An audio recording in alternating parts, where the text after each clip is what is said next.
And you can look surprised if you want, but another very interesting article on Zero Hedge. Is the deep state creating another crash of 1929? I saw the headline and thought, this is pretty much going to be a typical,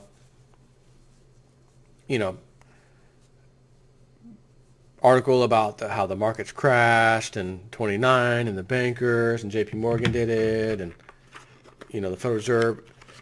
And yeah, that's in here, but there's a little bit more to this story that caught my eye, which really made me want to go ahead and cover this. However, it was actually authored by Jeff Thomas via internationalman.com for Zero Hedge.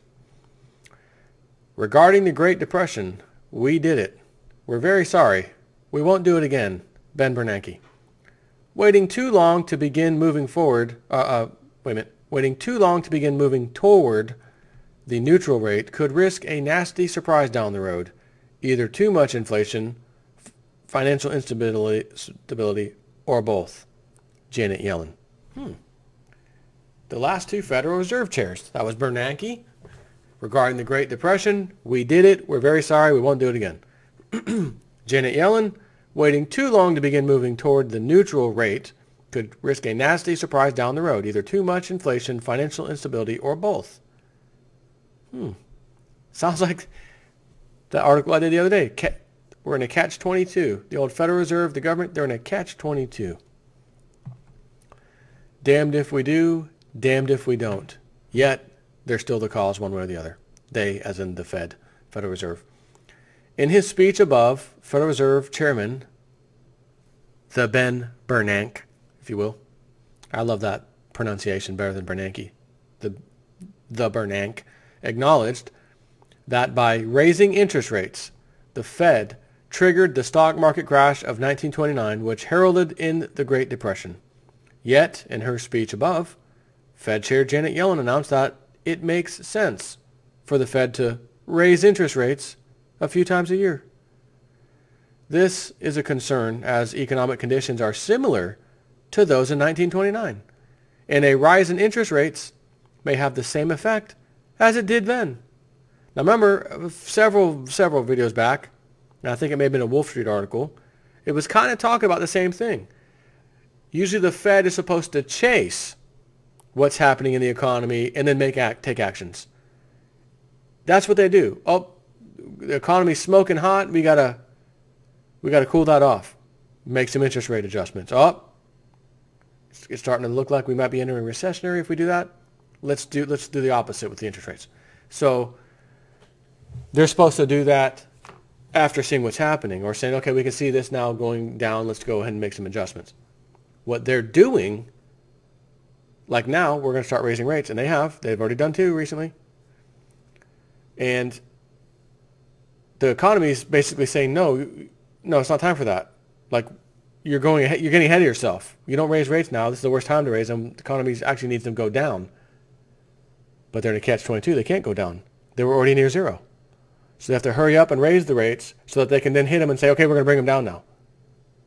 Thus causing, which is what the other article suggested, causing the next crisis to come in a hurry because they're going to force it by raising the rates. So let's back up a bit and have a look at what happened in 1929.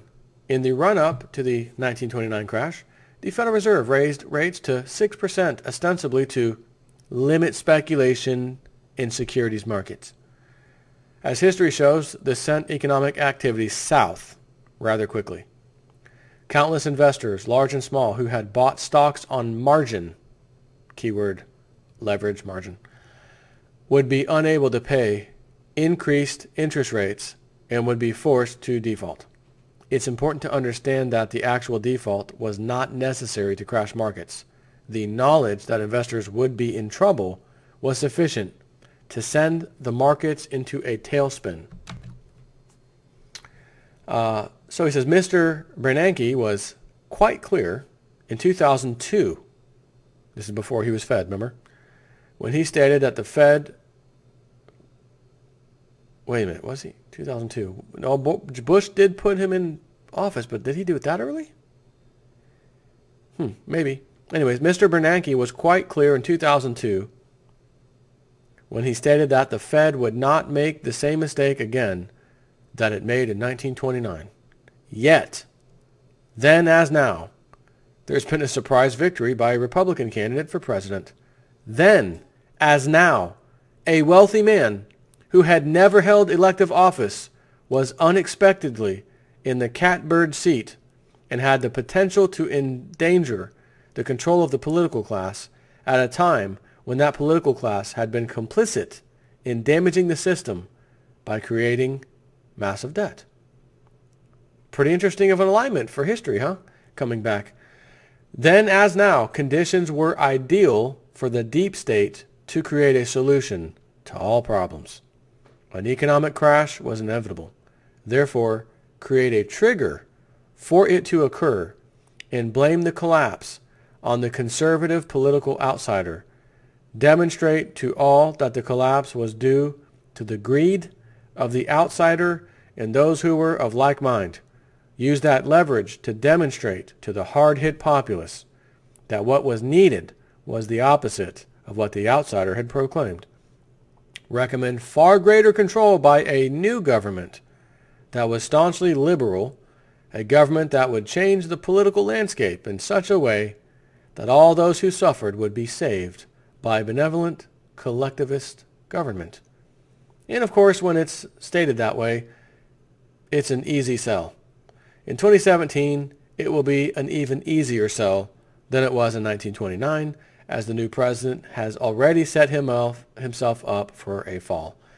In his inauguration speech, he focused on a single topic, the return of power to the people and away from Washington's bureaucracy. Beginning by decrying Washington for what it truly is, he stated that, for too long, a small group in our nation's capital has reaped the rewards of government while the people have borne the cost. Washington flourished, but the people did not share in its wealth. He then went on to describe that his presidency would bring about a metamorphosis. I will never, ever let you down. America will start winning again, winning like never before. We will bring back our jobs.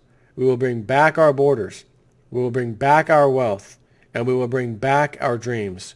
We will build new roads and highways and bridges and airports and tunnels and railways all across our wonderful nation. We will get our people off of welfare and back to work, rebuilding our country with American hands and American labor.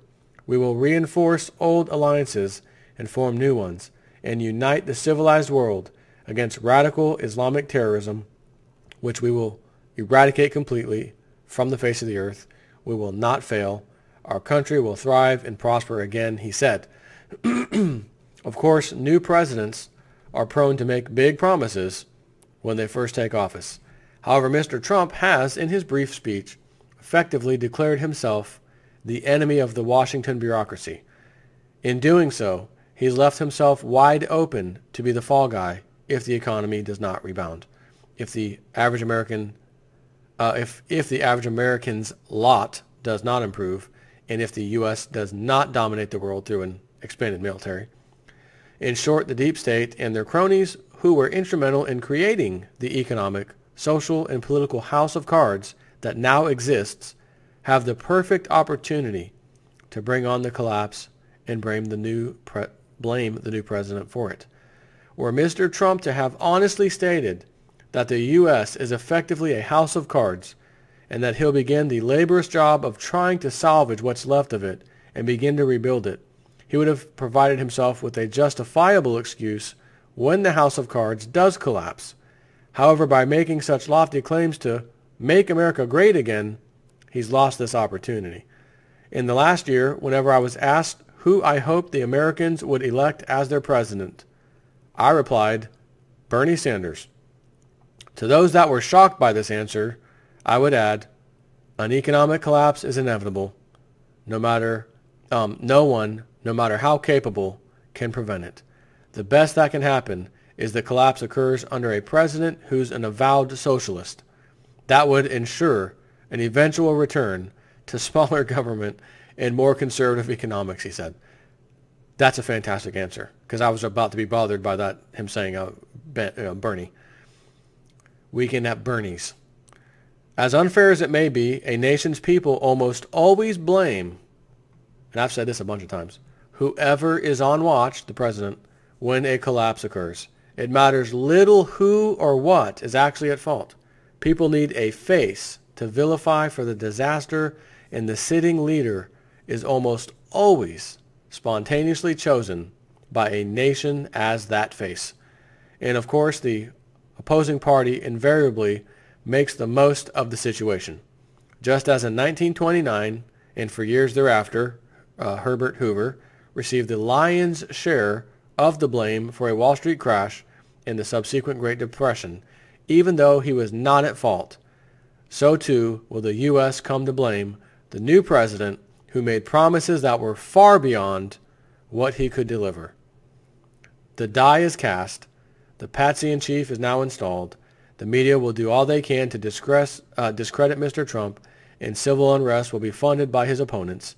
The U.S. economy is more debt-laden than any country in the history of the world, and historically, this has always resulted in economic collapse. At present, there are scores of triggers that could bring about collapse.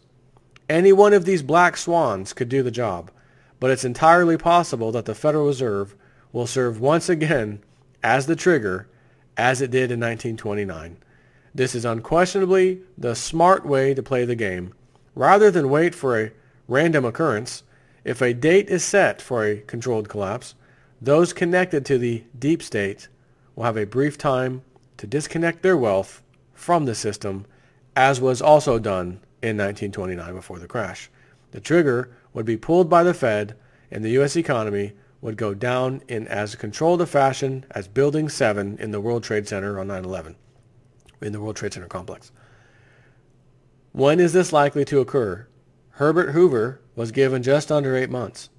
The date for the next collapse could be earlier or later, but the question is not when the date might be, but whether we've prepared ourselves for the eventuality.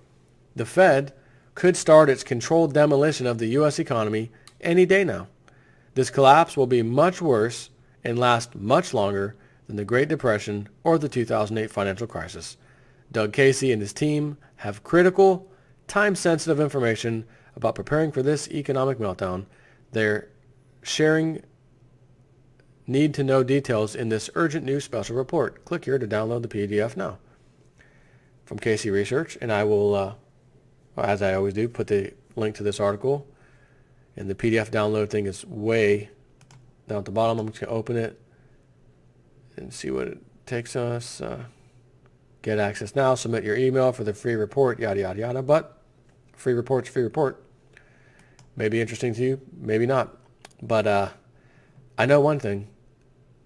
Everything I've read you is something I've already said. It doesn't matter who the president is. When they decide to pull the trigger, it's going to go down. Whoever that person, he, she, it, shim, trans, whatever, LGBT, anything, whatever you are, you're going to be at fault. The people will look at you. It was his fault. He was in control.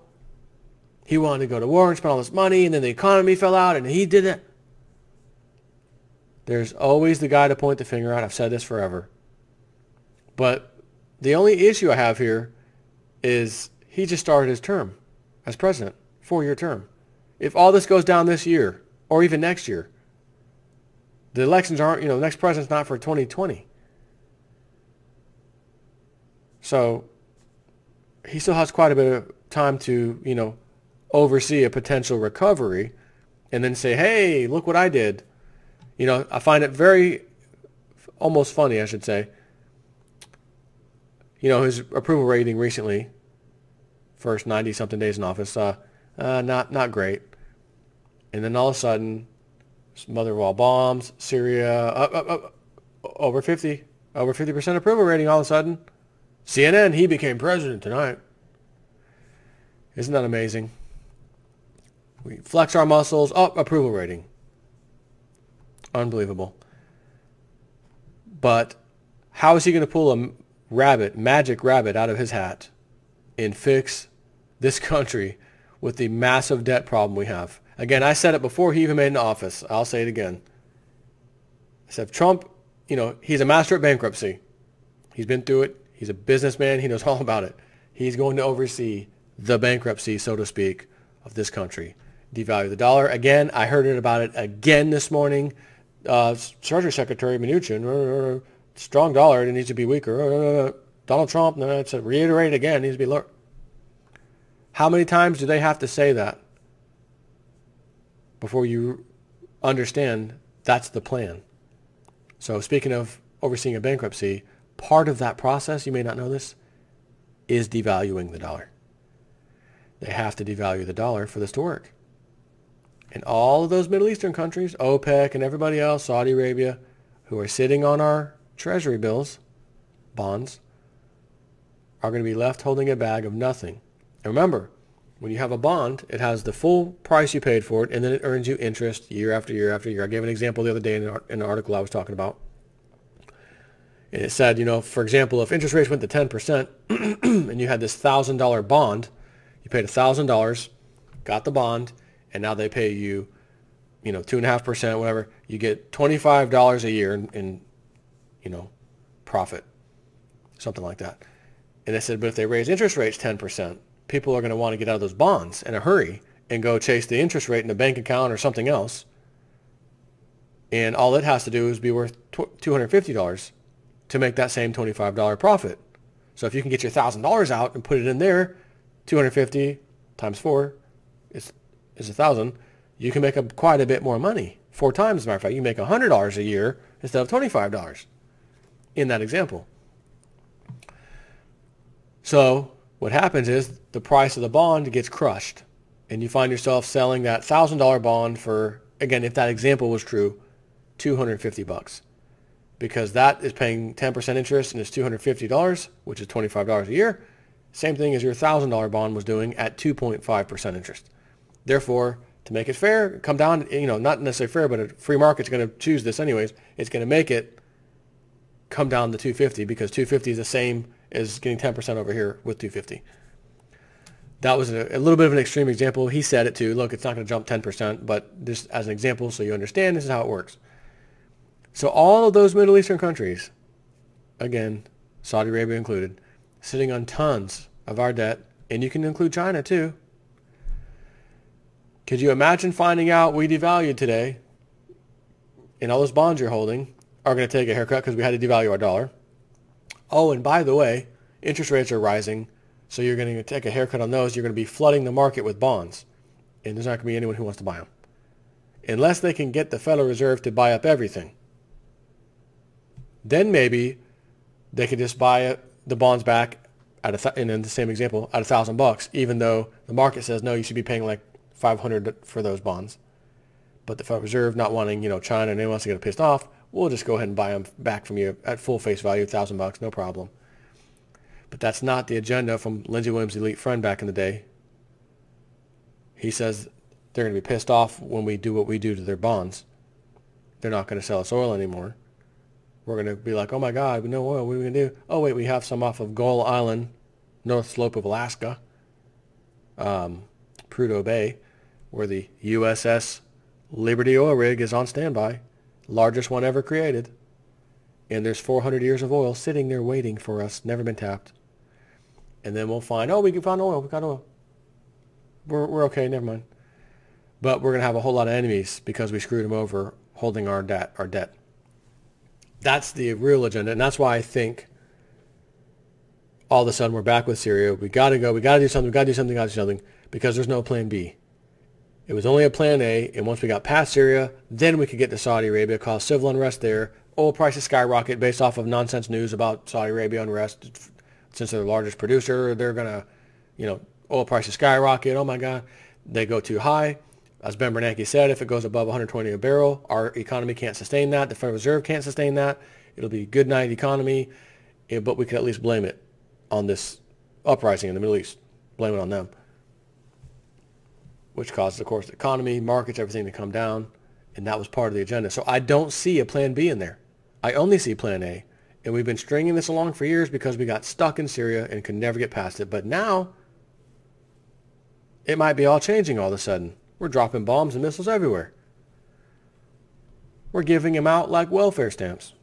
Here you go. Here you go. Here's one for you too. Here's a mother of all bombs for you. Here you go. Anyways, one more video. Take care.